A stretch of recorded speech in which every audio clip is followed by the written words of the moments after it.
Jimbo Katoliki Moshi.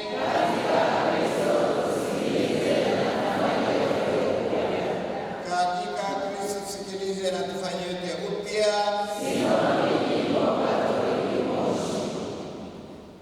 Mpendwa na mheshimiwa Baba Paroko, Padre Wilfred Maningi, mpendwa kijana wetu, mlezi wa parokia hii teule ya Mtakatifu Polikarpo, Padre Edward Seria, mpendwa katibu wa askofu, Padre Fulgence Mosi, wapendwa watumishi wa misa, wapendwa watawa wote wa kiume na wa kike, wapendwa wakamati tendaji ya parokia hii teule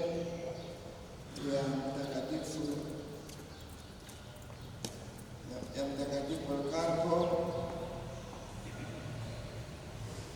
wapendwa wanakwaya, wapendwa mashirika ya kitume na vyama vya kitume, wapendwa vijana wetu tunaosali pamoja, vyombo vya habari, hasa National TV na wengine wote wenye mapenzi mema tunaosali pamoja asubuhi hii. Tumsifu Yesu Kristo. Wapendwa katika Kristo, leo kanisa linaadhimisha sherehe ya Bikira Maria kupandizwa mbinguni. Kwa kifupi tushirikishane mambo matatu muhimu. La kwanza ni sherehe ya Bikira Maria kupandizwa mbinguni. Ni vizuri iwe wazi kwamba kwa hakika Bikira Maria alipandizwa mbinguni roho na mwili. Mwili wake haukubaki huku duniani uzikwe chini ya udongo kama inavyokuwa kwa binadamu wengine. Mwaka 1950 Baba Mtakatifu Pio wa 12 alilitangaza hili kwa nguvu zote na kusema kwamba baada ya kusali kwa muda mrefu na kusikiliza maoni ya maaskofu wote,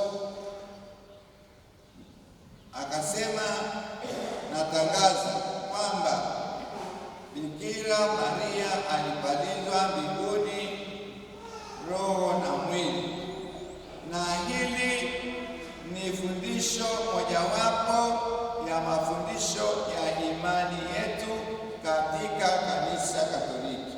Hapo mambo yamekwisha. Aliweka hivi nukta.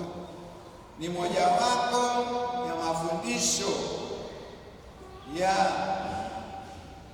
kanisa, mafundisho ya imani katika Kanisa Katoliki, kwamba alipandizwa mbinguni mwili na roho.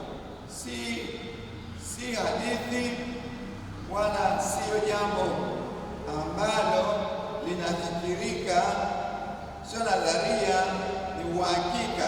Alipandizwa mbinguni roho na mwili. Na tumesali katika masifu ya jana, anasema kwamba mfano moja inasema kwamba Yesu alipokuwa mbinguni alienda tayarisha huko mahali kwanza eti alienda tayarisha huko mahali ambapo mama yake atakaa. Aliona kwamba hiyo nafasi aliyopewa na Mungu Baba haiwezi kuwa ni ya kwake tu, mama yake ni lazima aishiriki.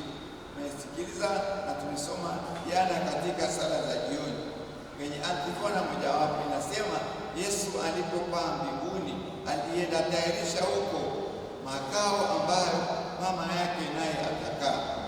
Hilo ni fundisho la kwanza, ni fundisho la imani, na tulichukulie kama lilivyo. Lilitangazwa rasmi na Baba Mtakatifu Pius wa 12 1950 kwamba ni mojawapo ya mafundisho ya imani katika kanisa Katoliki, kama tunavyosema kwamba Mungu ni mmoja katika nafsi tatu, Baba, Mwana na Roho Mtakatifu. Hilo ni fundisho la imani katika kanisa Katoliki na limeshagongwa muhuri, linabaki hivyo. Hilo ni la kwanza. Tunaenda kipengele cha pili. Sasa ni kwa nini Bikira Maria anapalizwa mbinguni? Eti Yesu alipopaa mbinguni, alipopalizwa mbinguni na Baba mara moja, alienda andalia huko makao ambayo mama yake mpenzi pia atakaa, mwili na roho kama yeye. Ni kwa nini? Ni kwa sababu tunaweza tu kuweka mambo kwa ufupi. Ni kwa sababu wa ushiriki wa karibu, hai na endelevu wa Mama Bikira Maria katika mpango wa Mungu Mwenyezi wa kumkomboa mwanadamu kwa njia ya Kristo, kwa njia ya mateso ya msalaba na kifo, kufa na kufufuka. Alionyesha Mama Bikira Maria katika hilo kwa mpango mtakatifu wa Mungu kwamba mwanadamu atakombolewa na mwana wake wa pekee kwa njia ya mateso ya msalaba, kifo, maziko na kufufuka. Alishirikije? Kwa karibu sana, kwa uhai na endelevu. Haya matendo matatu tunayapigie mstari, maana baadaye tutaona ndio yanayoletea matatizo makubwa katika safari yetu ya kwenda mbinguni. Alishiriki kwa karibu sana, kwa karibu, si pita njia, si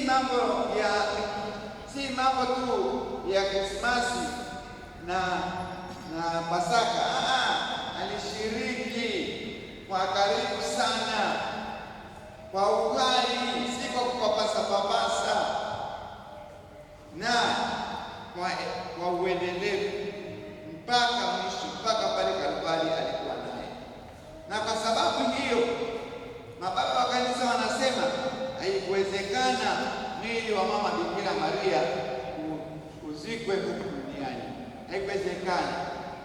Haikuwezekana kwa sababu ya ule ukarimu wake na njia ya mateso ya kukomboa mwanadamu, ukarimu wake hai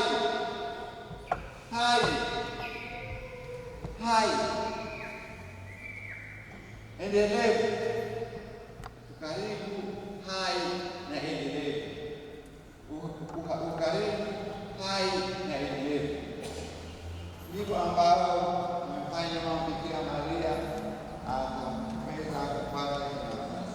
Sasa tunaangalia katika ushiriki wake huo ni mambo gani hasa, matendo gani hasa?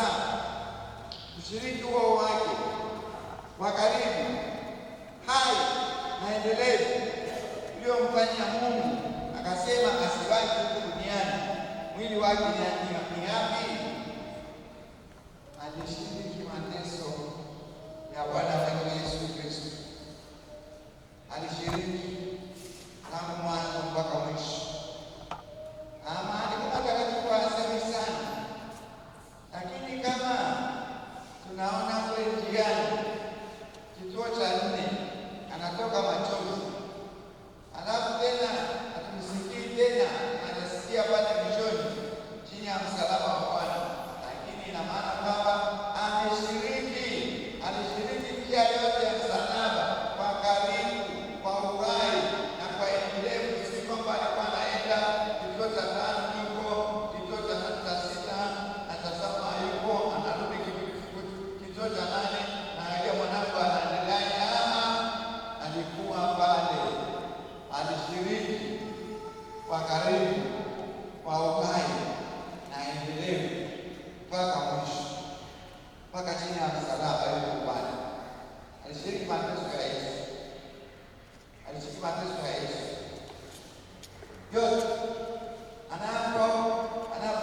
akiwa anaomba.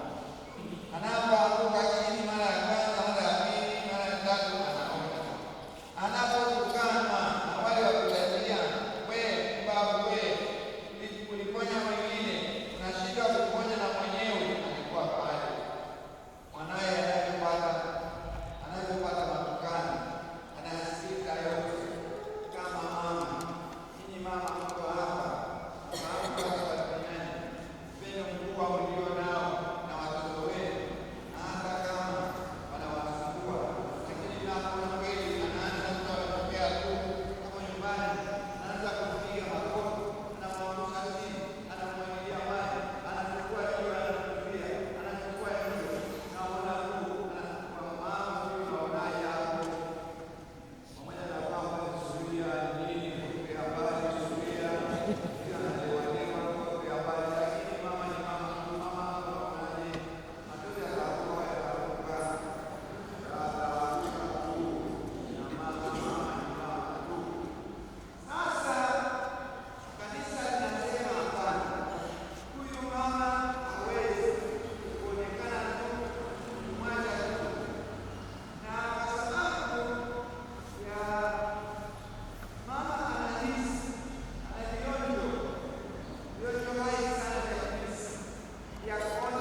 endelea kama msalaba, kwa maumivu, kwa mateso makali, mwambie Yesu mapenzi yako yatimizwe. Hata kuacha, atapeleka malaika wake, atapeleka neema za ajabu, na utaona hali itabadilika, utaweza kuenda msalaba. Sasa ndugu zangu, tunarudi kwetu kipengele cha 3. Kwanza tuulize swali hapa, ni wangapi wangetamani kwenda mbinguni siku moja? Tunyoshe mikono. Wangapi wanataka kwenda mbinguni?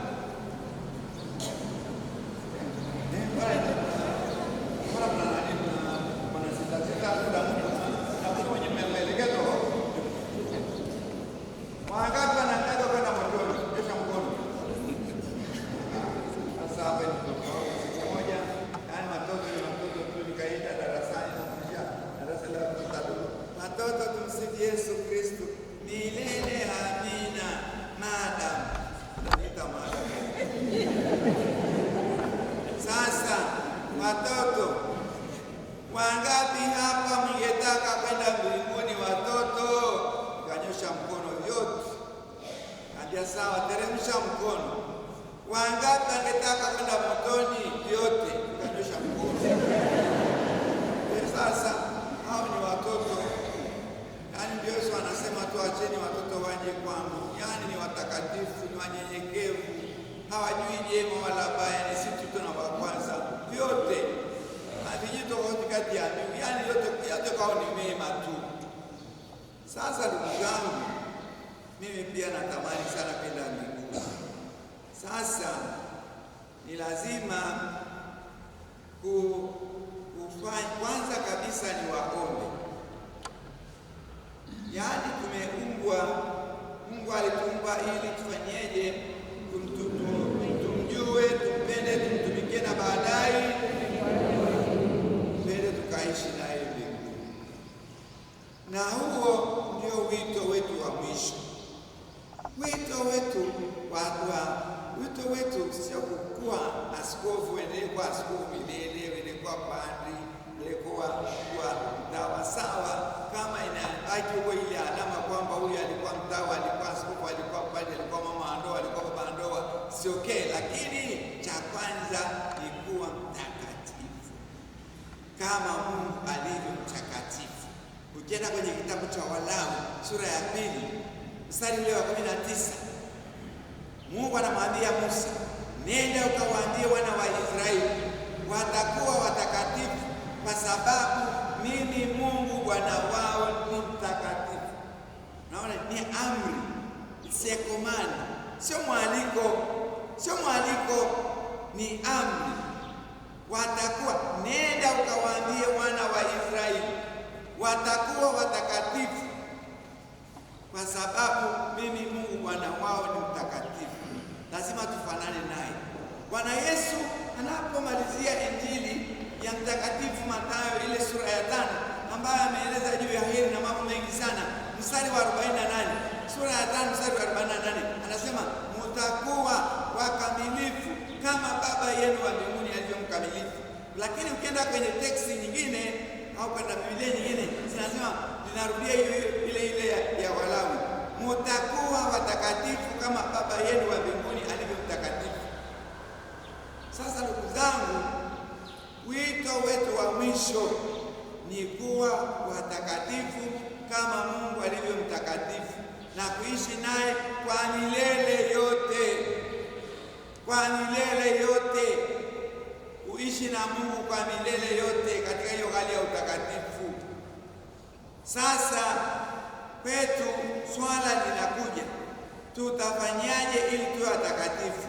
Mama Bikira Maria ameshatuonyesha mfano, kushiriki kikamilifu utaratibu wa Mungu, utaratibu wa Mwenyezi Mungu aliyoweka katika maisha yangu kama askofu, wewe kama mtawa, wewe kama mama ndoa.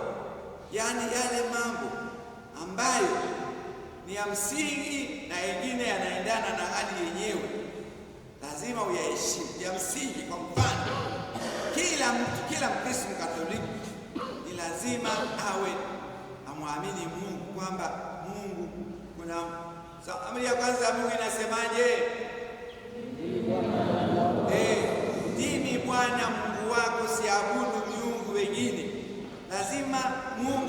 tumchague kama kioo mbele yetu, ni wetu huyo, kumfuata daima. Ndimi Bwana Mungu wako, usiabudu miungu wengine kwa namna yoyote, kwa namna yoyote ile. Usiabudu miungu wengine, hata kama kwa macho na kwa mwili unapendezwa namna gani. Usiabudu miungu wengine. Kwa kufanya hivyo ni kuabudu sanamu, unaabudu sanamu. Na wewe nilikuumba kwa mfano na sura yangu. Ndimi Bwana Mungu wako, usiabudu miungu mingine. Na amri ya 2 na ya 3 na ya 4 na ya 5 na ya 6 na ya 7 na ya 8 na ya 9 na ya 10. Mwongozo huo, mwongozo aliotoa Mwenyezi Mungu mwenyewe. Kwa hiyo tunafahamika vizuri kushika amri za Mungu kwa uaminifu, amri za kanisa kwa uaminifu, kuwa watu wa sala. Watu wa sala, yani tuwe karibu na Yesu kwa njia ya sala. Tuwe karibu naye kwa njia ya sala, sio karibu tu, yani tunakuwa hai, karibu, hai na endelevu. Watu ambao ni wa sala. Kila sio kwamba tunasali leo inatosha na mpaka Jumapili tena, hapana. Ni watu wa sala. Tunasali kwa uhai, tunakuwa karibu na Yesu, na ni tendo endelevu, si la wakati mmoja tu. Sala, sala, sala, kujiunganisha na yule ambaye ndiye njia, ukweli na uzima, ndiye Kristo. Sala, sala. Kama tuko watu wa sala, ni shida sana kuweza kupata mbingu. Lazima tujiunganishe na Yesu daima, na tunapojiunganisha hivyo naye daima, anakuwa, maana yeye ni mwanga kwa tabia yake, anatuonyesha vizuri zaidi ni yapi ambayo tunapaswa kuyaweka pembeni. Sala, uaminifu kwa watu wa sala, si kupapasa papasa tu sala. Watu wa sala, watu wa sala, uaminifu kamili katika sala. Sala sasa kwenye sinodi tukaona hapo kwa kweli kuna ulegevu kabisa. Kuna sala zilizokuwa zinaitwa sala za mishale, yaani hata siku hizi hakuna habari tena. Sala za mishale ni kama vile unapoamka hapo ndani ya asubuhi unasema kwa jina la Baba na la Mwana na la Roho Mtakatifu, amina. Bwana Yesu, Bwana Yesu nakuomba unisaidie. Au naamka tunasema Yesu, Maria na Yosefu, na hata Bwana Mungu wetu, bilio langu, Mama Bikira Maria, msaada wa daima, nisaidie. Mtakatifu Yosefu, kweli mzee, Mtakatifu Antonio Padua, naomba unisaidie. Yaani sala za mishale tulikuwa tunasali kwa imani na tunaona mambo, kisha hakuna kitu. Sala za katekisimu ambazo kwa kwenye katekisimu, sala ya asubuhi, sala ya mchana, sala ya jioni. Siku hizi hakuna nafasi, hasina nafasi katika familia, katika nafsi yetu. Sala ya asubuhi, hata ya mchana, ya mishale tu. Asante Mungu kwa kuniamsha. Yesu, najiweka mikononi mwako. Bwana Yesu, mimi ni wako. Moyo mtakatifu wa Yesu, ninakupenda. Yeye mtakatifu wa Yesu, nifiche katika moyo wako. Madonna matakatifu. Yaani kuna sala ambazo zilikuwa tunasali, yaani kamsali kamoja tu, lakini kamebeba nguvu ya ajabu. Bwana Yesu, nifiche katika madonda yako. Maovu ya ulimwengu yasinione leo. Yesu, tembea na mimi. Mama Bikira Maria, msaada wa daima, usikubali kuniacha. Mtakatifu Yosefu, yaani siku hizi hakuna Angelus. Wangapi hata mkisikia Angelus hapa mtaisali, yaani hata kama mnatembea, mmetoka sokoni, mmetoka kazini, mtasimama. Bali mmoja ametufundisha wakati huu wa sinodi, akasema alikuzwa sana zamani. Hii sala ya Angelus ilikuwa na maana kweli. Kila ilipokuwa inagongwa, ukisikia tu Angelus ya asubuhi, yaani yule katekista anavyosalisha kwa nguvu, yaani kanisa lote, hata hakuna sababu ya maiki. Malaika Bwana alipasha habari Maria, yaani inatoka kule inaingia kule. Kama mnafahamu kanisa la Useri yuko pale nyuma, lakini akisali mpaka kule mbele wanasikia. Yaani anasalisha Angelus. Zamani wakina baba, wakina mama, hata wakina baba wakiwa wanatembea njiani, Angelus ikigongwa tu, kengele ile inayotukumbusha kwamba Bikira Maria alichukua mimba. Mwenyezi Mungu alitaka achukue mimba ili tuweze kuombolewa kwa njia ya mwanaye mpendwa. Ni tendo takatifu sana. Kule Ulaya wanaposikia Angelus wanaanguka chini wote, kuna makanisa wanaanguka chini, maana ni tendo kuu. Mungu anaingia duniani, Mungu anataka kutembea na mwanadamu, kumkomboa. Kwa hiyo tendo hilo linawaingia sana katika tafakari ya kiroho. Kweli hawawezi kuwa wanasali Angelus wakiwa wamesimama, na pamoja moja na ifahamu kule Marekani. Kwa hiyo lazima ujiandae na wewe, usione kwamba wameanguka chini na wewe ukasimama tu, watakuona kama shetani hapo umetokea, maana wewe ni wa wapi? Yaani Mungu anaongea na mwanadamu mara ya kwanza, ni tendo la ajabu hilo, na wewe unasimama tu, unaanguka chini magotini, wengine wanalala. Sasa siku hizi na hilo Padre alituambia kwamba alifurahi, aliona kwamba kuna vijana waliokuwa wanapigana njiani wawili. Sasa Angelus, kengele ilipogongwa ile ya saa 6, yakaacha kupigana, yakasali malaika Bwana nipasha habari Maria, yakasali kwanza, yakamaliza. Yule mtu aliyekuwa anatembea alisema asante Yesu, yaani kweli umefanya Angelus ikaja, waache kupigana. Sasa walipomaliza ile sala, yakaendelea tena kupigana. Lakini potri ambani hapo unafundishwa Mungu atawasamehe tu, pamoja na kwamba yaani walikuwa wanapigana, wakasikia Angelus, yaani lile tendo la kwanza ambalo mwanadamu alipiga hodi kwa Mungu, anataka kufanya kazi ya ukombozi na Mungu, waliacha kwanza wakasali. Sasa kwa sababu ya udhaifu wa binadamu na hasira ya binadamu, zikaendelea tena kupigana. Potri ambani Mungu ataangalia huko mbinguni itakuwaje, lakini walisali Angelus, walisali. Siku hizi hakuna rozari, hakuna. Sasa ndugu zangu, ni lazima tuangalie yale matendo matakatifu yanayotutayarisha kwa mbingu. Amri za Mungu, tusicheze na amri za Mungu, yaani tusicheze na amri za Mungu, na tunapokosea amri za Mungu lazima tuungane. Ndio maana kuna masarufi ya maungamo, kuna mapadi. Tumekosea amri ya Mungu kwa namna yote ile, au ya kanisa, tuungane, tuanguke magotini, tuombe msamaha kwa sababu tumemkosea Mungu. Amri za kanisa, tunapoacha kusali, Yesu mwenyewe anatufundisha kusali, hata usiku mzima anasali, ndipo anatoka anaenda fanya kazi kubwa ya kuwachagua wale mitume 12. Anaonyesha kwamba bila kusali hatuwezi kupata maongozi ya Roho Mtakatifu, maongozi ya Mungu katika kazi zetu, katika mipango yetu.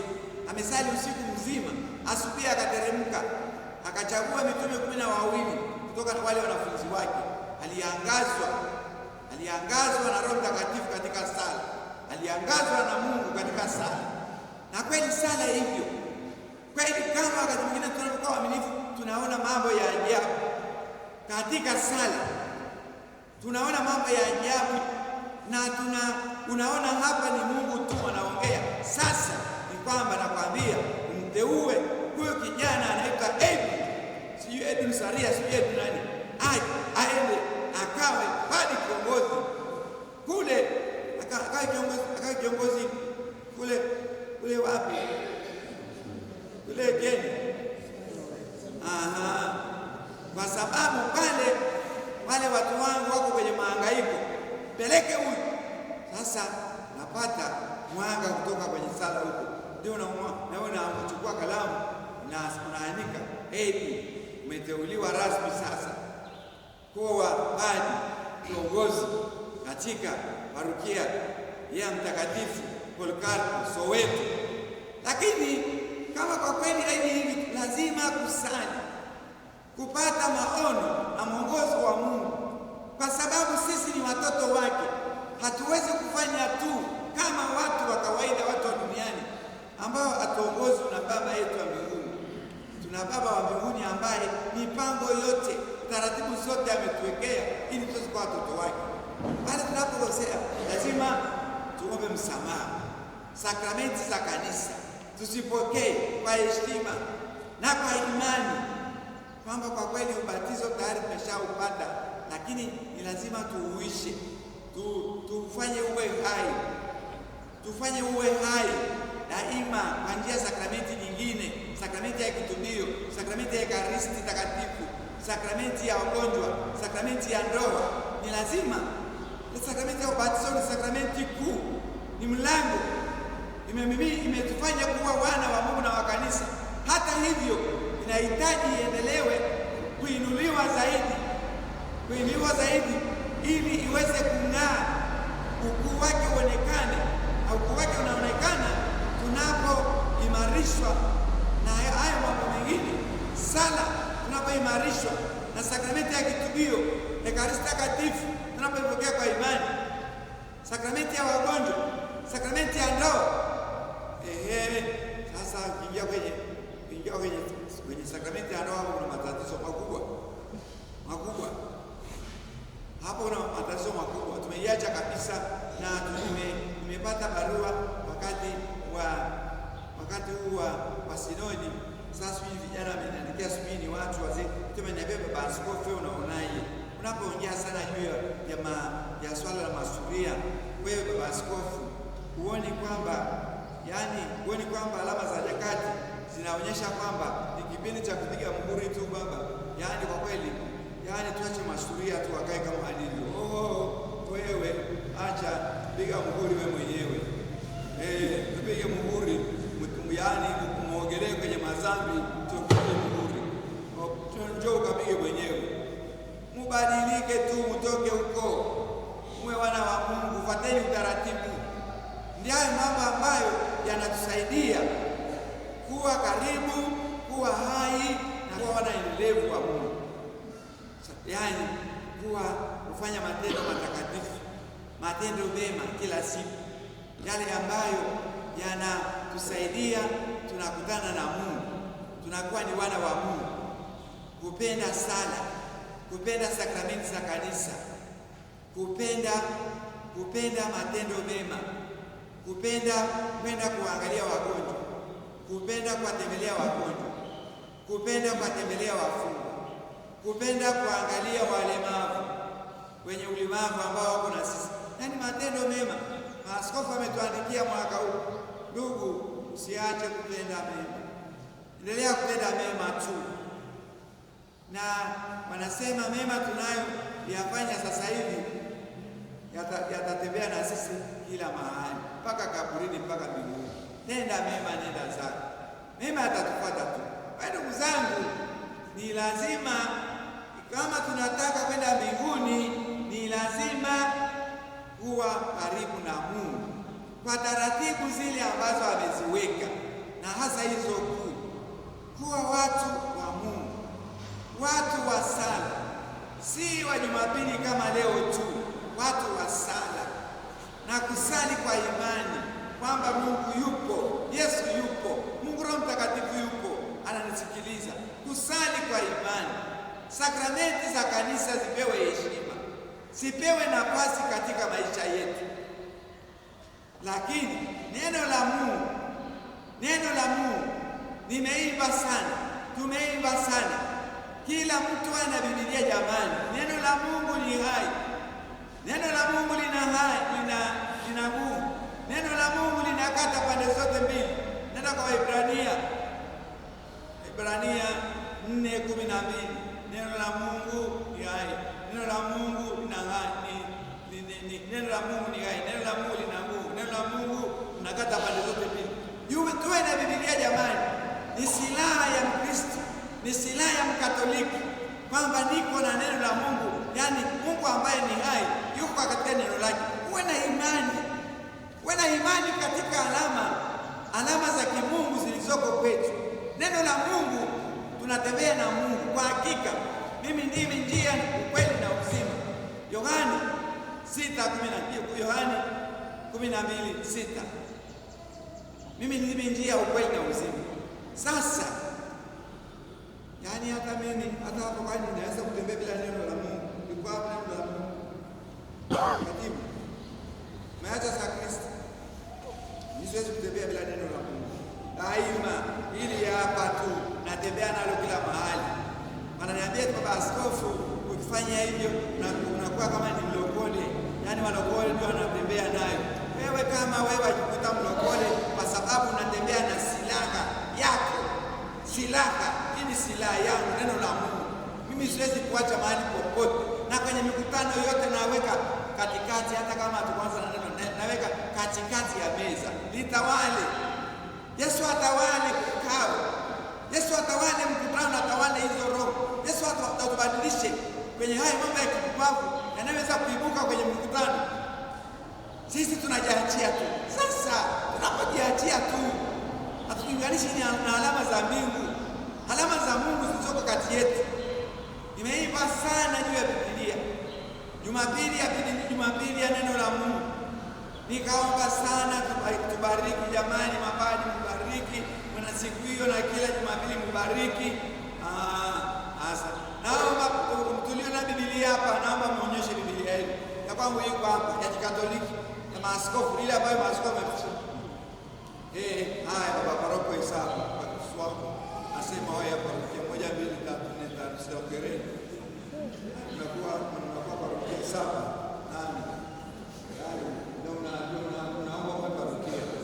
Sasa haiwezekani, ni lazima tu kurudi katika mapokeo.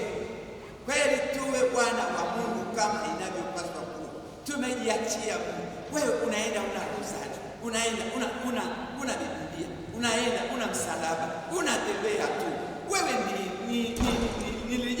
ni mnyama wa wapi? Mnyama wa wapi wewe? Wewe unaunganishwa na nini? Unakwenda tu, unaanguka hapo barabarani. Sasa tunakuinua na tukucheki, tujue kama tuwike paja upake mafuta. Unacheki kwenye mfuko, unakuta kuna majani yamefungwa hapo, yana harufu mbaya sana. Unacheki mfuko mwingine umejaa manoti. Hongera, umejaa manoti. Labda kwako ungekuja kwako ungenisaidia pesa kidogo hapo. Nikamalizie vigago vyangu huko maparokiani. Hongera. Lakini yani rozari ipo wapi? Msalaba tu niweze kujua kwamba wewe ni mwana wa Mungu. Biblia iko wapi? Niente. Hakuna kitu. Wakristo wa sasa hivi na tunakishaimba hapa kanisani vizuri Jumapili, tunafikiri kwamba tumeimba. Na nyinyi mapadri naona wakati mwingine ni sawa tu. Hamwangaiki na vitu vinavyotufanya tuwe watoto wa Mungu. Yaani tuwe mashahidi wa watoto wa Mungu mahali popote tulipo. Kwa nini mnaogopa kujitangaza? Mapadri pia kuonekana kama nyinyi ni mapadri, mmevaa kipari daima, mnaogopa. Mashati siku ya sokoni mnavaa huko. Nyinyi ni watu wa sokoni kwa barabarani. Mimi navaa mia, siwezi kwenda mahali sijavaa kanzu. Na mimi wewe si askofu, lazima uvae kanzu. Sasa utakuwaje wewe ni askofu? Na wewe bado utakuwaje wewe ni padri? Utakuwaje kama wewe ni padri, kama uko hapa tu festi ambayo iko kama siku ni mchezo ya Kenya. Yaani tumejiachia. Ni lazima turudi katika taratibu za wana wa Mungu. Sakramenti za kanisa ziheshimiwe. Kuna vyama hivi vya kitume ni misaada mikubwa sana, lakini vyama vingi sana, mimi nawatembelea sana, matatizo makubwa. Sasa sio hapa, msemo kaseme, mimi nasema wa hapa kwenu hapa parokia teule ya Mtakatifu Polikarpo, sio hapa, naongea parokia nyingine. Kwa kweli kuna parokia nyingine na kwenda na mshukuru paroko, namwambia asante baba paroko, maana naviona ukanisani, yaani wote ni wako kwenye vyama vya kitume na mashirika ya kitume. Maana si unaona zile sare nyeupe tu, nyeupe, nyekundu, nyeupe nzuri. Nasema kwa kweli hapa nenda huko ndani sasa. Cheki tu huyo, utaweza kutata huko ndani na hivyo vya kachifu vimefungwa, yaani kuna njia kachifu vimefungiwa jiwe, sijui limetoka Sumbawanga, sijui limetoka Mtaka, kule linasaidia biashara yake iendelee hapo sokoni. Ukimshika tu mabegi, baba siko usishike hiyo, naomba uniachie, usishike hiyo. Unakuza mahali pengine. Cheki tu wewe sasa. Uambiwe tu wewe, upewe ruhusa tu, uambie hebu angalia migongo ya kina mama hapa, yaani wamechanjwa damu. Wanaambia kuna mtu ambaye, yaani kuna mkono wa mtu ni lazima tuondoe damu chafu kwenye mwili wangu. Kuna mkono wa mtu na wewe unakubali tu, unachana, baadaye uponi, unaenda kwa madaktari tena, unaanza kutumia dawa, ndani vurugu tu. Yaani kuna tumekamatwa mno. Yaani hatuna msimamo. Sisi ni watoto wa Mungu wenye heshima sana, kama mama Bikira Maria alivyokuwa na heshima. Mungu amemheshimu sana na mwanaye akamheshimu sana, mpaka akaona si mtu wa kumwacha katika dunia hii. Ndugu zangu, ni lazima tupate taratibu. Kuna taratibu za kufuata. Kuna mtu mmoja eti alikuwa anaambiwa anaweza kupa majibu yote. Sasa ukimwambia, akiulizwa, yaani kila jibu anatoa, akiulizwa jambo lolote anatoa jibu. Maana watu wanafurahi. Sasa anasema, sasa nina swali hapa. Uliza. Sasa mimi ninapenda sana asali, nifanyaje? Napenda sana asali, nifanyaje? Ukipenda kula asali, fuata nyuki. Nimaliza hivi. Ndio utaratibu bwana. Haya. Sasa akanyosha mkono mwingine. Sasa mimi ningependa kuwa tajiri, nifanyeje? Ukipenda kuwa tajiri, jitahidi inawezekana uajiriwe katika machimbo ya dhahabu, na huko uchukue tofali moja la dhahabu, peleke nyumbani kwako, litakutosha kwa maisha yako. Sasa nikitaka kula ugali mzuri, napenda sana ugali wa Kisamvu. Yaani kuna ugali ambao unaweka tu mdomoni, yaani unakuta mara moja kwa kweli unachukuliwa, mara moja unasikia umeshaingia tumboni, unapita tu hapo mdomoni mara moja chapu, kwa sababu ya ile utamu ya kile Kisamvu. Nifanyeje? Ukitaka kula ugali wa Kisamvu namna hiyo, wewe mwanamke mzuri, kila kitu kina jibu lake. Mwanamke mzuri na ukamuoe, utashangaa kama hicho Kisamvu tegemea itakuwa hivyo. Unaweza kuletewa chakula chenye chumvi, yaani Kisamvu chenye chumvi kali mpaka hata unashindwa kuweka mdomoni. Sasa tufuate tu taratibu nzuri wanaopewa na kanisa, wakuwa wana waaminifu kwa zile alama za kutuandaa kwenda mbinguni, zile taratibu zetu, yale mambo ambayo Yesu anatuambia mkiyafanya mtakuwa watoto wangu, mtakuwa wanafunzi wangu. Sala, amri za Mungu, za kanisa, sakramenti za kanisa ziheshimiwe. Watu wa ndoa waishi namna gani? Waheshimiane kama nani? Sakramenti ya ndoa inasema kabisa, na ile siku ya ndoa kila jambo linakuwa wazi wanavyopaswa kuwa mpaka mwisho. Neno la Mungu, jumuiya ndogo za Kikristo, vyama vya kitume, roho ya vyama vya kitume itunzwe. Ni heshima sana kweli. Yaani Mama Ana, mngeishi kweli kama Maana. Yaani mnatoa mfano wa Mama Ana pale mlipo, wa Mtakatifu Monika ambaye mmemchagua tena kwa mwombezi wenu. Kweli mama imebadilika sana.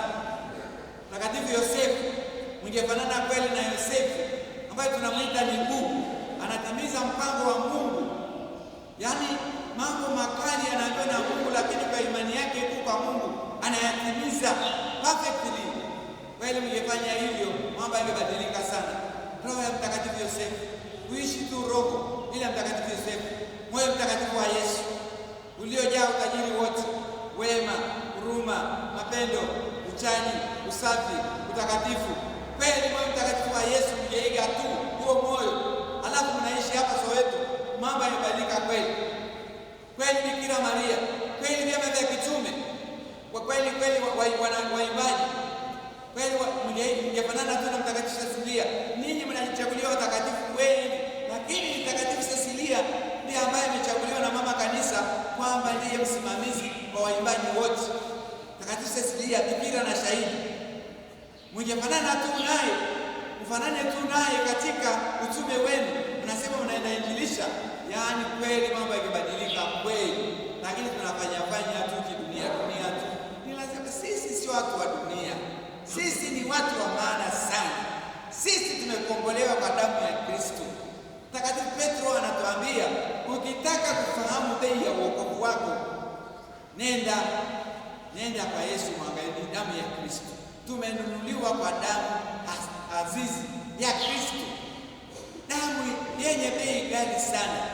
Sisi sio watu wa kawaida, ni watu wa thamani sana, na Mwenyezi Mungu anatuheshimu sana, Yesu anatuheshimu sana tunapofuata taratibu zetu. Lakini sasa tunaibiwa Mungu kwa ulimwengu wa sasa hivi. Sasa tutapataje mbingu? Ndugu zangu, niwaombe tu, tunapomshangilia Mama Bikira Maria ameenda mbinguni, na sisi kweli tunataka kwenda mbinguni, lazima tumwige. Hakuna namna ingine, na ni ukaribu na Mungu aliye mtakatifu, aliye mnyofu, aliye mwema, aliyejawa na huruma. Lazima tufanane naye, tumwendee tu, lazima tumfuate Yesu. Usisahau, kama ni wa Yesu ni lazima msalaba. Tusiogope msalaba, tuko pamoja naye, hatutashinda. Yesu hakushindwa hata kule Getsemani, alielemewa sana, akamwomba kama anaweza kuondoa. Mungu hakuondoa, lakini akampelekea malaika wakaja kumtuliza.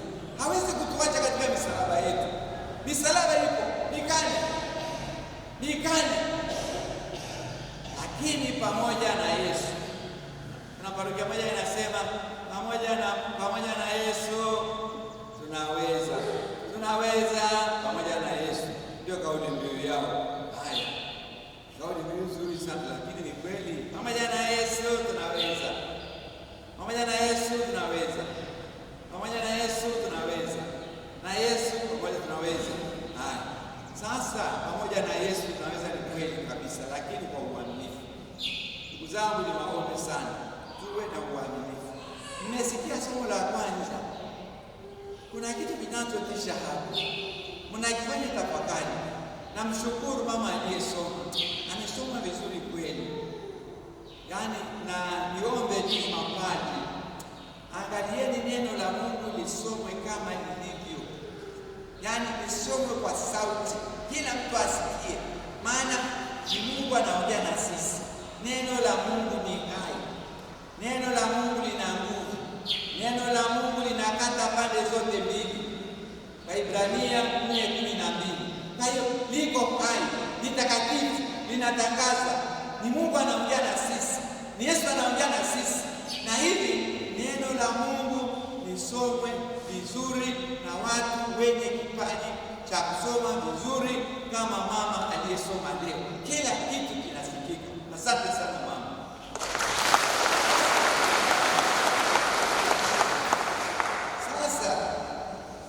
Sasa ni vizuri tujiwekee utaratibu. Hatuwezi sasa nilikuwa nawaambia kuna kitu kiko pale kwenye somo la kwanza kidogo, lazima kitupe tafakari. Mbingu zilipofunguliwa, kwanza kabisa imeonekana nini?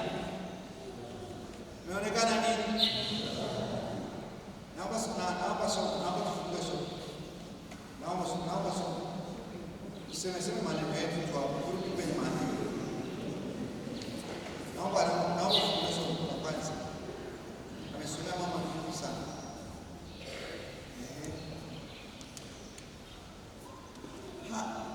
Hekalu la Mungu lililoko mbinguni likafunguliwa,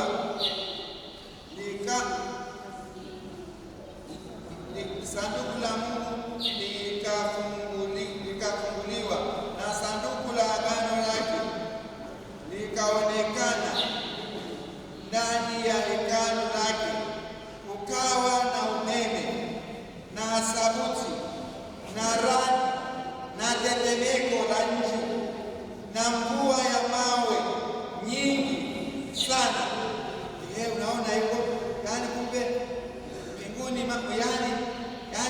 mbingu zinapofunguliwa, kwa sababu ni patakatifu mno, mambo ni lazima yatokee. Ni kama tena Mungu aliposhuka wakati wa kutoa zile amri, mahangaiko mpaka wana wa Israeli wakamwomba Musa, mwambie tu Mungu tutatimiza hayo tunayopenda, sio lazima aje. Yaani tunapokuta Mungu ni mtakatifu, Mungu ni mwanga, Mungu anatisha. Sasa hapo ni hekalu tu la Mungu limefunguliwa. Sasa tuendelee. Na ishara kuu ikaonekana mbinguni, mwanamke aliyevikwa jua na mwezi ulikuwa chini ya miguu yake, na juu ya kichwa chake taji na nyota 12. Naye alikuwa ana mimba, akalia hadi ana uchungu na kuumwa katika kuzaa. Asikiliza kitu ambacho kinanishangaza kusielewe. Ikaonekana ishara nyingine mbinguni, na tazama, joka kuu jekundu. Ni wapi hilo? Narudia.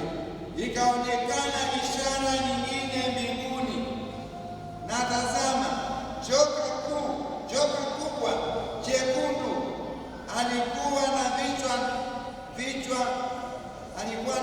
7 na pembe 10, na juu ya vichwa vyake vilemba 7, na mkia wake wakokota theluji za nyota za mbinguni. Sasa nimetoka hadi kule mbinguni, nilitoka juu.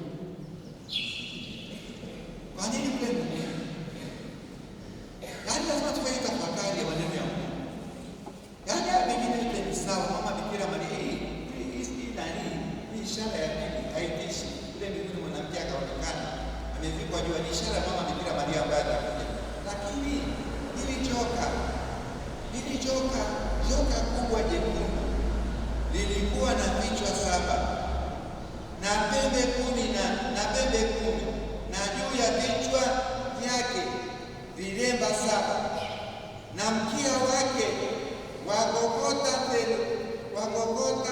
theluthi za nyota za mbinguni. Yaani nyota za mbinguni zinakamatwa na hili joka jekundu. Limetoka wapi? Hii ni tafakari kwamba inarudi katika tafakari ya maisha ya msalaba. Hata mbinguni lipo. Mwenyezi Mungu anaruhusu liwe joka jekundu kule mbinguni lipo, lakini halitashinda. Maana kule chini imeishia vizuri sana.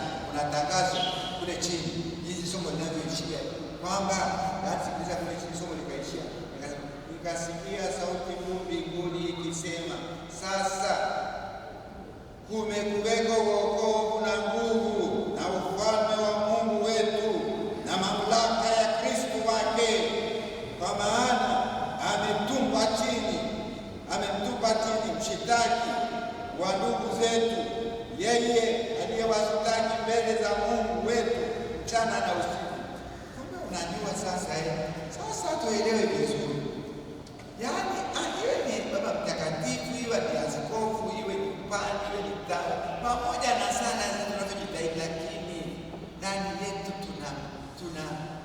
tunapewa msalaba. Kuna joka la kutukiza watu ili tuangalie kwamba tutakamatwa tukiukwa uvivu, na ni Mungu anaruhusu. Sasa kule chini natangazwa, lakini kule chini ndio ushindi unatangazwa. Kwa kweli hapa ni Pasaka inatangazwa sasa. Yesu ameshinda, mama Bikira Maria ameshinda, pamoja na hilo joka ambalo linakokota nyota za mbinguni. Kumbe katika maisha yetu daima kuna mapambano. Yule mwovu yupo, na yaani kwa mpango mtakatifu wa Mungu wa kututakasa, wa kucheki imani yetu na uaminifu wetu, aniruhusu iwepo. Kwa Yesu nilikuwepo, sisi ni lazima lipo tu. Yaani limetoka wapi kule mbinguni? Ni lazima tunaposoma maandiko matakatifu tutafakari, kwa nini lijoka liko kule mbinguni? Kule mbinguni ni kwa Mungu, ni kwa utakatifu. Isaya alipoona lianguka chini hakuweza kuwa kuna metameta, lakini kule nipo, linamkia eti linakokota nyota za mbinguni. Nani amenipa mamlaka? Mungu anasema tu fanya kazi yako tu, lakini utapita. Lakini sasa utapita, yaani kuna nguvu sasa ambayo itapambana nayo. Kweli kwa hakika tumeingiliwa na yule mwovu katika kanisa, anatutikisa kweli, na shida kubwa iliyoko ni kwamba tumempa nafasi. Hatupambani naye kwa sala, hatupambani naye kwa sakramenti, hatupambani naye maneno la Mungu, hatupambani naye kwa kufunga. Zamani tulikuwa tunafunga sana, na ile njaa tunamtolea Mungu, tunamwambia Bwana Yesu, pokea hii njaa kama alama ya sala zangu, kama alama ya wimbo wangu mzuri, na kuomba chukua maumivu haya ya njaa, maumivu haya ya kiu, kama sana ya kutakasa hayo maovu yangu yote na maadhabu yangu ya dhambi. Siku hizi tunafunga, tunasema baba askofu tufunge sasa, yaani hapa nyumbani ni maskini mtupu, kanyama tunapata mara 2 kwa wiki, ufunge tena nini? Hata kama ni mara 2 kwa wiki funga. Baba askofu tufunge hapa ni makande tu kila siku, na makande ni chakula kizuri sana, funga. Hatufungi, tumejiachia mno, tunakula ni hayo manyama tu na mapombe tu, na tunafurahi. Hakuna siku ambayo hakuna nyama. Hapa Moshi nimetangaza jimbo zima, siku ya Ijumaa tusile nyama. Jimbo la Moshi linafahamika mno kwamba ni jimbo ambalo kwa kweli linajitahidi, ni mfano, na watu wengine wangetamani kuangalia hapa waseme jamani, hebu twende jimbo la Moshi, tunasikia wako vizuri sana katika sala, katika maadili, katika wema vya kitume, hebu twende kule. Nilitangaza lakini hamfuati. Ninapenda siku ya Ijumaa sasa hapo kuja mezani manyama masupu hapo, supu limejaa, nasema jamani, leo namna gani ni Ijumaa inakuaje? Baba askofu tumesahau baba, tumesahau na vingine unasema jamani, inakuaje tu leo ni Ijumaa? Kwa kweli mimi hata mimi sije nyumbani kuni nyama Ijumaa kabisa, naomba tu mpe malaika au kama hamna malaika nipeni matunda. Baba askofu tunakuomba toka kwa sababu yaani tumeamua tule nyama leo kwa heshima yako, maana kwa sababu unakuja unajua askofu kwa baraka ni kitu kikubwa, umbavu mkubwa. Acha kufunga kwenda mbinguni, fuateni taratibu za kwenda mbinguni, na askofu anapaswa kufuata, naye mdaifu mwingine afuate taratibu za kwenda mbinguni.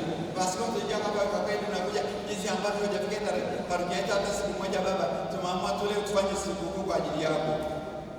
Ndio hiyo. Yaani ni manyama tu, ni mapombe tu, ni kushiba tu, ni raha tu.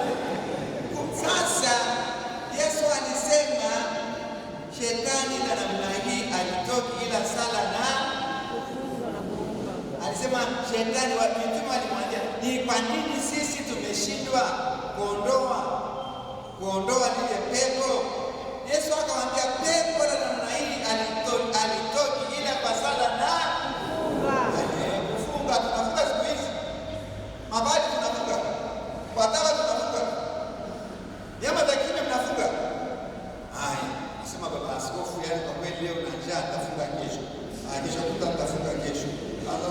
Siku ya kuitwa mbinguni tutakuwa unafunga, umeshakula unasema unafunga. Sasa tumwombe Bwana Yesu, ni lazima mbingu ni kitu kitakatifu, lazima tuchuchunie mbingu, lazima tuwe na hamu ya kwenda mbinguni, na kama tuna hamu ya kwenda mbinguni lazima tufanye matendo matakatifu. Tunapofanya matendo matakatifu tujue kwamba si kitu rahisi hivi, yaani ile nguvu iko ndani yetu, na ni kama ni Mungu ameguswa akae. Jumapili zote zilizopita aliulizwa, je, twende tukaondoe hayo magugu ambayo yanaonekana katika zile ngano, zile ngano zisitawi vizuri? Akasema hakuna, acheni hayo magugu yakuwe pamoja na ngano. Ni kwa nini? Ili tupewe mazoezi, ili tutikizwe, ili imani, yaani Mungu acheki imani. Huyu ananipenda kweli, huyu ni pani kweli, huyu ni mtawa kweli, huyu mama ndoa kweli, ni mama kweli, huyu ni baba Yosefu kweli, basi nampelekea kishawishi hivi kweli, kama atapita. Tunasukuliwa, imani yetu lazima ipate vishawishi mbalimbali na hapo ndipo Mungu anapoprove, anahakikisha kwamba hapa nina mtoto wangu, hapa nina Mkristo Mkatoliki. Ni lazima, kwa sababu tujiulize, hili joka limeendafanya nini kule mbinguni? Tujiulize, ni kwa nini Yesu anakataa yale makuu yasiondolewe? Ni kwa nini? Kwa hiyo kuna mambo mengi ya kutukucha kwamba hakuna namna, na hata kwa Bwana Yesu alikutana na vishawishi. Hakuna namna. Sasa tunaposhawishiwa tunakuta hatuna nguvu ya kusema hapana, maana tumejiachia Mungu. Ndugu zangu, turudi kwa Yesu.